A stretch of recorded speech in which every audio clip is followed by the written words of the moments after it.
Hello বন্ধুগণ, আসসালামু আলাইকুম। আজকে আমরা চলে আসলাম বইমেলার ফুড কোর্টে। তো চলুন আজকে ঘুরে দেখি মেলার শেষ মুহূর্তে ফুড কোর্টে কী কী রয়েছে। চলুন ঘুরে দেখা যাক।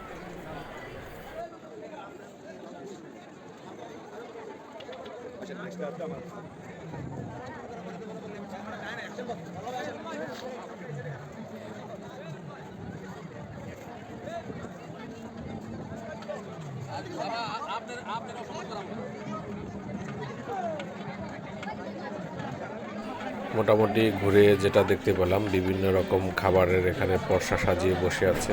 এমন কোনো খাবার নেই যে খাবারের আয়োজন এবার বইমেলায় করেনি। এটা একটা বিশেষ খাবার, 99 পয়সা প্রতি গ্রাম, খুবই ইউনিক। চাইলে ট্রাই করতে পারেন। এগুলো বিভিন্ন মেলা প্রাঙ্গণে এবং বিভিন্ন শপিং মলে দেখা যায়। অনেকগুলো আইটেম, প্রতি গ্রাম 99 পয়সা। চলুন আরও ঘুরে দেখি কি কি রয়েছে।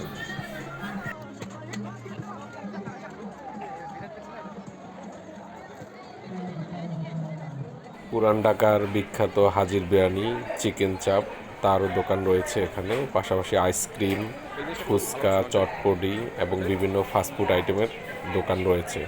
চলুন আরও ঘুরে দেখি। প্রতি গ্রাম খাবার 99 পয়সা, 99 গ্রাম।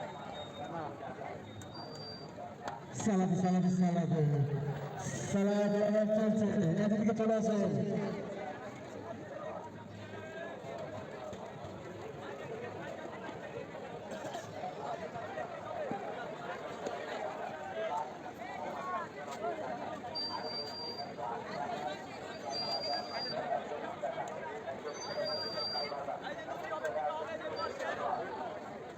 এই যেদিকে চলে আসেন, সালাদ লাগান।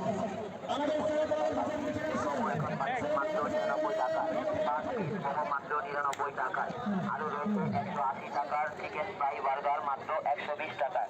120 টাকায় চিকেন ফ্রাই বার্গার। এখনই চলে আসছে। মেলায় দর্শনার্থী শূন্যতা হওয়ার জন্য ফুড কোর্টের দোকানরা মাইকে অ্যানাউন্স করে ডাকতেছে তাদের প্যাকেজ সহকারে, যে কে কত টাকায় খাবার কাস্টমারকে সার্ভ করতে পারে।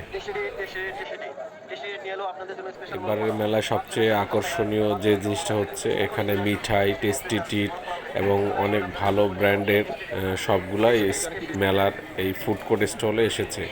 তো সেক্ষেত্রে হচ্ছে যারা এখানে ঘুরতে আসছে এদের জন্য একটু সুবিধা হয়েছে যে ভালো খাবারের যারা আসলে তৈরি করে বা ভালো খাবার সার্ভ করবে এরকম ব্র্যান্ডের সবগুলো এখানে এসেছে। এই জন্য মোটামুটি এবার ফুড কোর্টটা সব কিছু মিলে অনেক জমজমাট ছিল।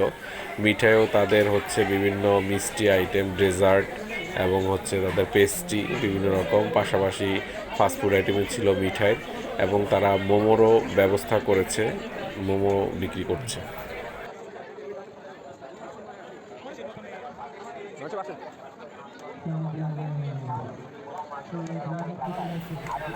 শেষ প্রান্তে এসে আমরা হচ্ছে এখানে যেটা দেখতে পেলাম যে বাংলা একাডেমি এবার খুব সুন্দর একটা আয়োজন করেছে বইমেলার। সব কিছু মিলে তাদের সব কিছু একটা অনেক পরিপাটি ছিল। আমার কাছে মোটামুটি ভালোই লেগেছেন। আপনারা যারা আসছেন মেলায় তারা অবশ্যই কমেন্টে জানাবেন। তো সব কিছু মিলে এই বছরটা যে কোনো সুন্দরভাবে হয়েছে, আগামী বছর ভালো কিছু হবে। আমার চ্যানেলটি ফলো দিয়ে, লাইক দিয়ে পাশে থাকবেন। ধন্যবাদ সকলকে।